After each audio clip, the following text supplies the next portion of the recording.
On va travailler dans un premier lieu sur l'exemple suivant qui est f de x égale moins 3 sur 2x plus 2, dont le graphique est celui-là.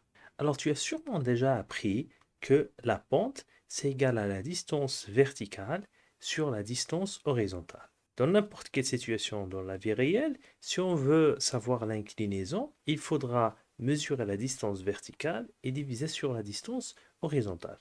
On a bien appris maintenant dans la vidéo précédente que la pente, par exemple, dans ce cas-là, c'est moins 3 sur 2. Alors, pour savoir la lire sur le graphique, il faut d'abord distinguer le cas où on a une droite, comme le cas ici, qui est descendante, et je vais t'expliquer pourquoi elle est descendante, ou bien le cas où on a une droite dans l'autre sens, qu'on dit qu'elle est croissante. Donc dans ce cas-là, imaginons une personne qui est en train de glisser depuis le haut, dans le sens toujours des nombres croissants.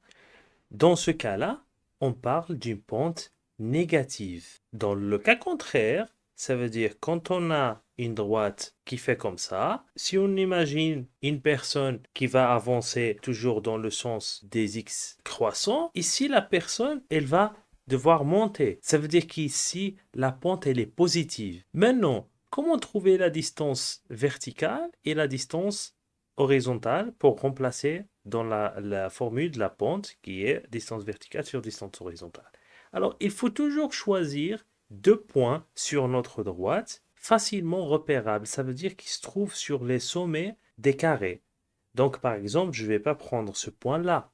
Donc ici, par exemple, ce point-là et ce point-là vont nous permettre de lire facilement la distance verticale qui est de 3 et la distance horizontale qui est de 2. Donc si je compare avec ce qu'on a dans la fonction 3 sur 2, eh bien, il s'agit exactement la même chose, non?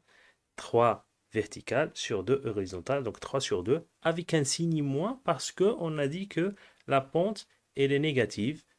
Tu peux me poser la question, oui, mais si je choisis pas, moi, ces deux points-là, si par exemple, je choisis un autre point en bas ici, si je fais le calcul, je vois que j'ai 9 verticales sur 6 horizontales.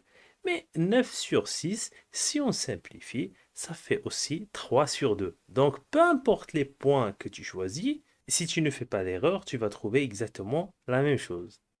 Donc, on peut trouver la pente d'une fonction affine soit à partir de son expression algébrique, soit à partir du graphique.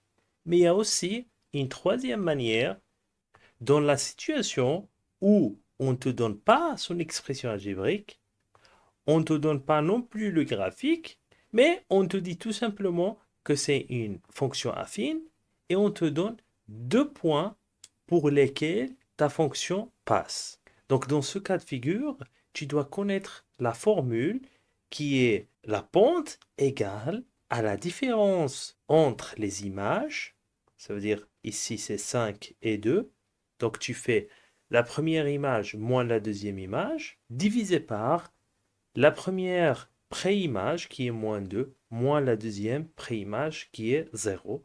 Et on trouve moins 3 sur 2. S'agissant en fait de l'exemple précédent, si tu te rappelles, le graphique était celui-là. Donc pourquoi dans la formule on fait la différence des images sur la différence des préimages? Parce que les images, c'est la distance verticale. Et les préimages, c'est la distance horizontale. Donc, dans le cas général, si on te donne deux points A, B et C, D, donc toi, pour calculer la pente, tu dois faire B moins D sur A moins C, ou bien tu peux aussi faire D moins B sur C moins A. Donc, toujours différence des images sur la différence des préimages. Attention à ne pas écrire les préimages en haut et les images en bas.